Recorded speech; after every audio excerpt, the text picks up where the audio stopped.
call this meeting to order, special meeting. The council, so we have one item today to discuss and hopefully move forward with, and that is to reaffirm a declaration of emergency. Mr. Stewart. Yeah, thank you, Mayor and Council, and I'd like to welcome Mr. Sauerwein's with us this morning, so thank you for taking the time to join with us. I think everybody's been living this the last 6 days, pretty much understands what we have facing us and what we've been through. I unfortunately have been through a similar situation like this back in 2019 as a public works director when we had the snowstorm, and realized very early on Sunday morning that we were in a situation that was as bad, if not worse, than that storm. And so I conferred with legal counsel and decided that it was probably in the city's best interest to declare an emergency. So as the interim city manager, I took that responsibility and did that. And it followed the Cottage Grove Municipal Code 8.20.040, emergency declaration. So this meeting here today, I'm incredibly thankful for everybody being able to be here. The intent is for the City Council to ratify that emergency declaration. According to legal counsel, we had 10 days for council to take that action. We were cautiously optimistic that we would have been able to do it next Monday during a regularly scheduled city council meeting, but because of the situation with no power, not understanding where we were going to be, not being able to get our agenda items prepared and ready for council to review, not even know if we'd have public to be able to come and notice, it was determined, working with the mayor and city recorder, that we should just cancel the meeting. So just maybe just some brief information. I tried hard to give everybody regular updates. This is just kind of a condensed version or added version of all the updates and everything that we've kind of been dealing with over the last 6 days. The ice storm started Saturday. Approximately the freezing rain started to accumulate Saturday about 8 o'clock and continued until the rain ceased, I think sometime Sunday. Material trees started to fail about 3:30 in the afternoon. Our staff came in, started to unplug streets. It wasn't too bad at that time. It was 4 or 5 locations. And then we lost all the power throughout the city. Approximately, it kind of transitioned from about 1:30 until 6 p.m. I think at 6 p.m. everybody was completely out of power.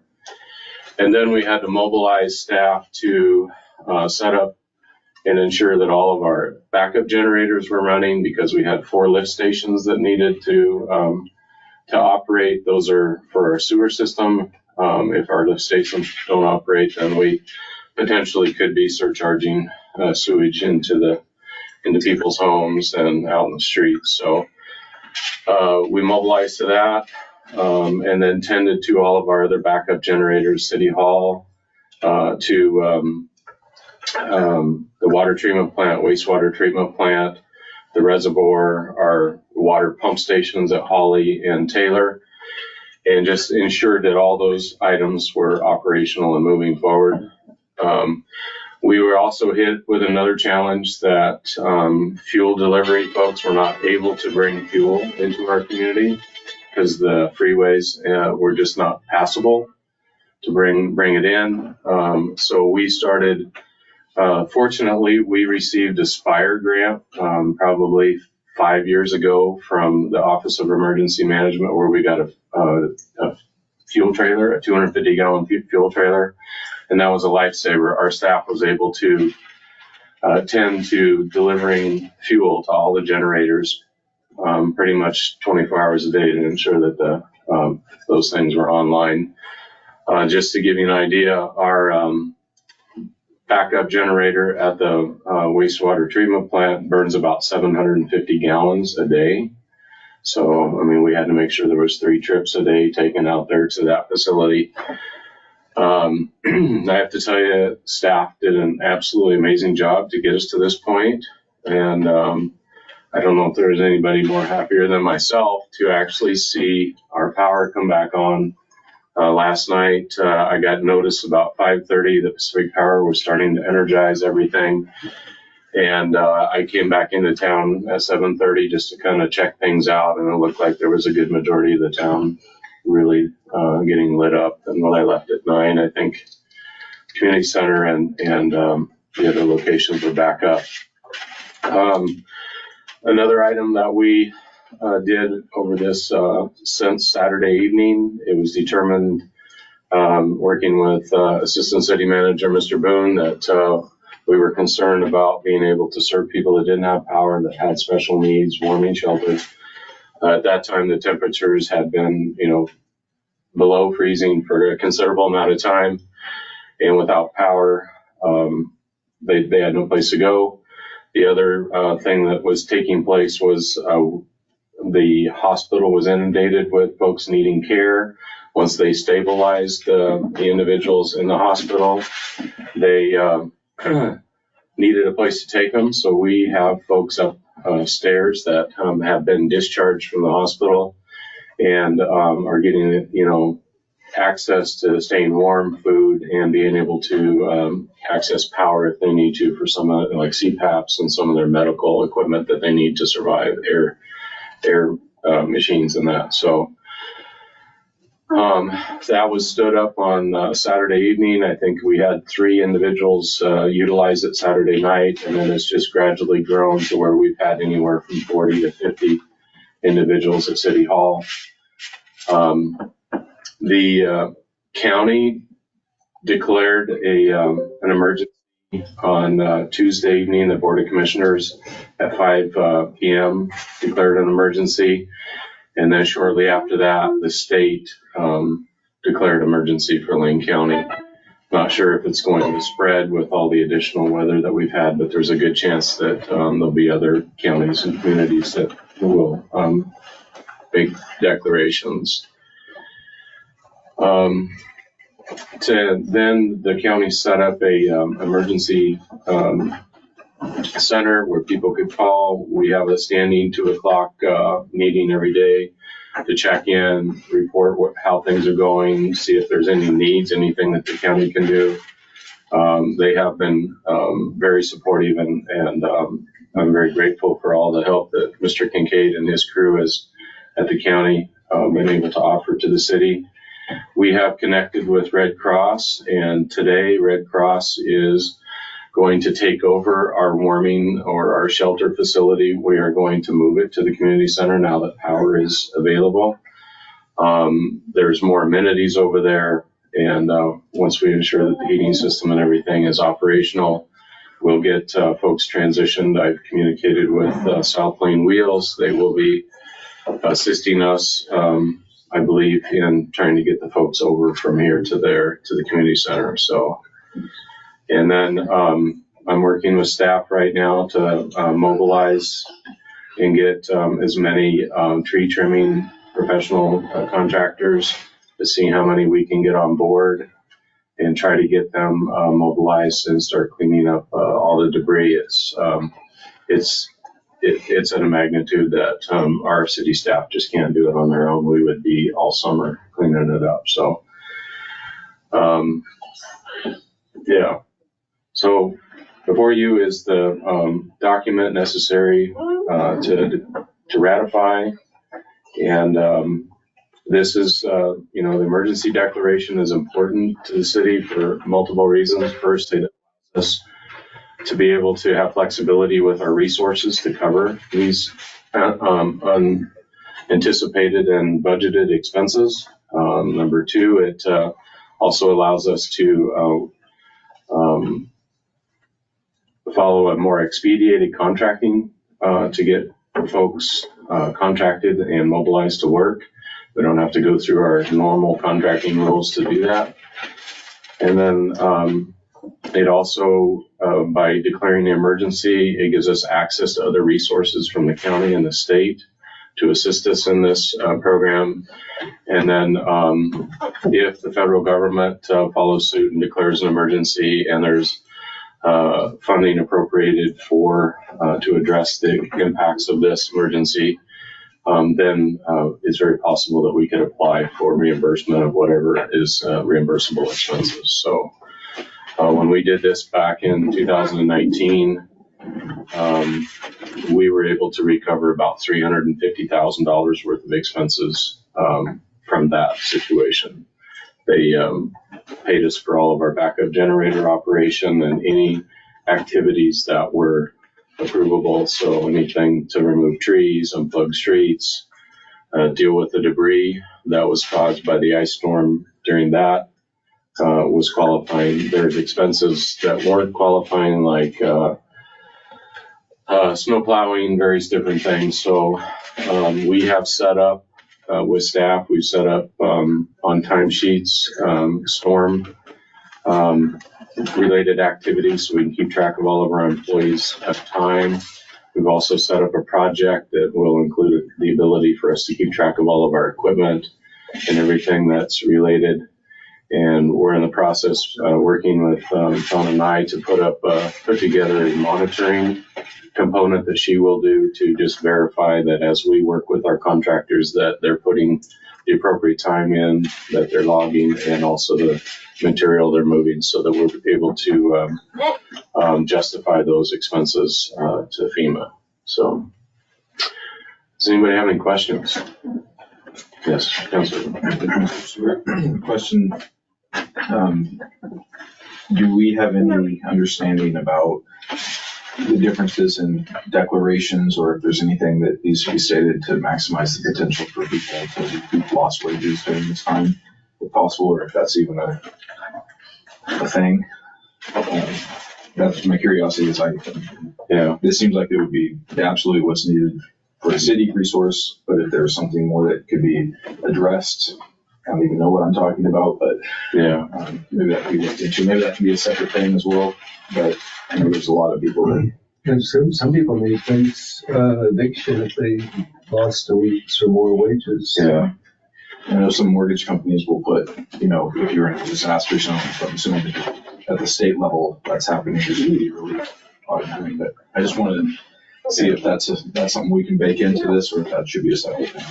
Yeah, and so my intention is to work with Mr. Sourwine when he gets here Monday and share my thoughts on that. My thoughts actually have been to, because of the situation, because of the roads being not passable and the conditions that we had to deal with, my recommendation is to try to hold our employees harmless in this situation. But I wanted to verify that he agreed with that situation. I don't want to set a precedence or policy without conferring with him. I have checked. I do know, like at the University of Oregon, they actually have a clause where they have appropriated 48 hours of time to each employee to deal with inclement weather situations. But then there's private companies that basically say, use your paid time off. So I just want to verify with Mr. Sourwine that he's comfortable with whatever we do. There is no guidance in our contracts with our labor agreements. There is guidance with the police department in their collective bargaining agreement. So it's something definitely that I've asked our HR manager to put on the docket of a future negotiating item that needs to be discussed and how it's handled, so it's fair for everybody. This is not connected directly to the declaration, but several people have asked me about what to do with the limbs. Okay, great. So we have set up at the present time 2 locations for people to take woody debris. One is over at Bohemia Park in the back gravel parking lot off of Monroe Street. So if you drive by there, it's already started. We've already started to amass a small mountain. We also are encouraging people to take their woody debris out to the water treatment plant. So we have a couple locations there. And then I have reached out to Weyerhaeuser. I plan on reaching out to Starfire today. And then I met yesterday with the owners of the Village Green because it just so happens they have a chipper there right now and the equipment.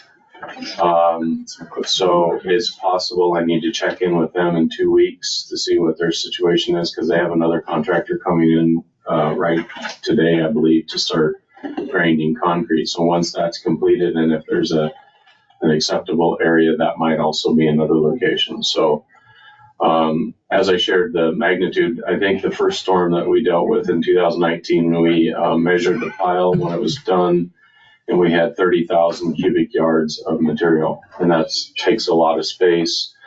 And then you have to also factor in it to get the equipment in there to grind it and be able to load it and haul up the chips to a mill or wherever we're able to take them. It takes a pretty substantial sized piece of property. So we have 2 locations right now, and we were continuing to try to locate additional ones. Councilor Savage. Thank you. My understanding is that we have 3 locations for fresh water so that people can get fresh water at the community center at the River Road Dog Park. And then the water, is it the water treatment plant itself? Where's the third one? No, the third one's at the community center. So we have one at the community center, we have one at the Coiner Park, we have one at the River Road Dog Park. I would also share that by hopefully noon today, we will also have the portable shower facility up and operational at the community center. But we're just in the process of making the utility connections that are necessary to get that operational. And I believe Ms. Cowan and Ms. Clark are gathering the necessary items to make sure that that's operational and can be supported. Just to be noteworthy, there's been an amazing outreach of folks who are personally affected. No power, no heat, no water, volunteering. We're all in this together. Our mayor has been here multiple days making sandwiches and making beds. Last night we sang happy birthday to a woman who turned 75 the day before. It was absolutely amazing. She organized the Walmart pickup and drop off and donation. That's huge. And Mike with community sharing and all of your donations, bringing food in and helping keep people clothed from the fire, and Dana being here every day that I've been here. I've seen you here donating time, and just the staff as well. I just cannot say it enough how amazing this community has come together, even though individually affected, we're still coming together. So big kudos, props to the folks that we have here. Yeah, I agree 100%. I made a telephone call to Councilor Fleck under his community sharing hat. I believe it was either Saturday night or Sunday to see if we could get some assistance out to the shelter. That their power was out, they didn't have any heat, they didn't have necessary items. I believe they managed to take blankets out there, propane heaters, just assisted possibly could. So. I have to tell you, the people that have stood up and helped, and it's the common folks, it's everybody, is greatly appreciated. Yeah. And we had a guest here that lived nearby and kept going back. He brought coffee, hot chocolate. Just one of our guests and shared and opened up their supplies. So Mayor, do you have anything you want to share? Just that Mr. Stewart has been exceptional through this whole ordeal. I want to thank you for all your hard work. I know you've been run ragged and you kept a great attitude throughout it. And thank you to everyone, all the volunteers. Thank you. All right. Is there any other comments or questions? I was going to make a motion if we're ready for it. I'll turn it back over. Yes, we are ready for a motion. Okay, thank you. I move that this city council reaffirm the local declaration of state of emergency issued by the interim city manager on Saturday, January 13th, 2024 at 8:55 a.m. and authorize the mayor to sign the local declaration of state of emergency. All right, we have a motion with a second. Mr. Fleck with the motion, second Councilor Chalice. All in favor, signify by saying aye. Aye. Any opposed? Oops. That was the time. I oppose. Motion carries unanimously. Thank you, Mr. Stewart. All right. And with that, we can, meeting adjourned.